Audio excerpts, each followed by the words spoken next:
వైసీపీలో fire brand నేతలకు తక్కువేమీ లేదు. వారి సంఖ్య అలా ఎక్కువైపోవటం వల్లనే వైసీపీ 2024 ఎన్నికల్లో భారీ మూల్యం చెల్లించుకోవాల్సి వచ్చిందని అంటున్నారు. వీరిని మంత్రులుగా కూడా చేశారు.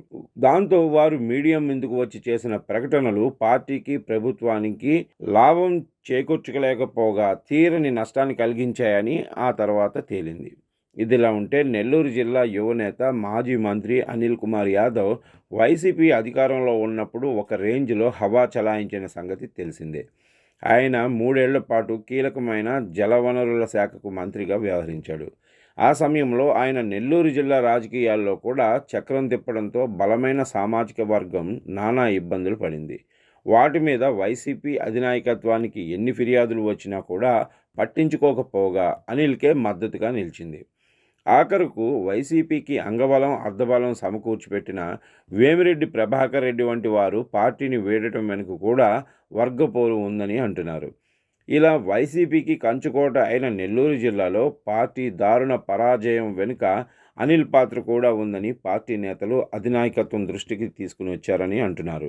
ఈ నేపథ్యం నుంచి చూసినప్పుడు వైసీపీ ఓటమి తర్వాత అనిల్ కుమార్ యాదవ్ అజా లేకుండా పోయింది. ఆయన నెల్లూరులో ఉంటున్నారా లేక ఎక్కడ ఉంటున్నారో కూడా తెలియని పరిస్థితి అని అంటున్నారు. ఆయన మౌనాన్ని ఆశ్రయించడంతో వైసీపీ కూడా తనదైన శైలిలో నిర్ణయాలను తీసుకుంది అని అంటున్నారు. ఈ క్రమంలో నెల్లూరు అర్బన్ జిల్లా అధ్యక్ష బాధ్యతలను టీచర్ ఎమ్మెల్సీగా ఉన్న చంద్రశేఖర్ రెడ్డికి అధినాయకత్వం అప్పగించింది. దాంతో ఆయన ఇప్పుడు యాక్టివ్గా మారి పార్టీని ఒక గాడిని పెడుతున్నారు. మరోవైపు చూస్తే నెల్లూరు జిల్లా అధ్యక్షుడిగా ఉన్న మాజీ మంత్రి కాకాణి గోవర్ధన్ రెడ్డితోనూ అనిల్ కుమార్కి పడదని ప్రచారం ఉంది. ఇలా కీలక నేతలతో ఆయనకు ఉన్న విభేదాలను దృష్టిలో ఉంచుకుని పార్టీ కూడా ఆయన్ను కాస్త సైడ్ పెట్టిందని అంటున్నారు.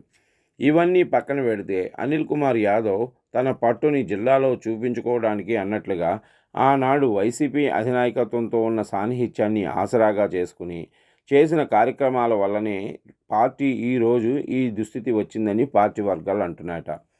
మొత్తానికి చూస్తే అనిల్ కుమార్ కూడా ఎందుకో పార్టీ తీరు పట్ల అసంతృప్తితో దూరంగా జరిగారా అన్న చర్చ కూడా ఉంది. ఏదైతేనేమి ఆయన సైలెంట్ అయ్యారు. వైసీపీ అధినాయకత్వం కూడా ఆయనను సైడ్ చేసింది అని అంటున్నారు.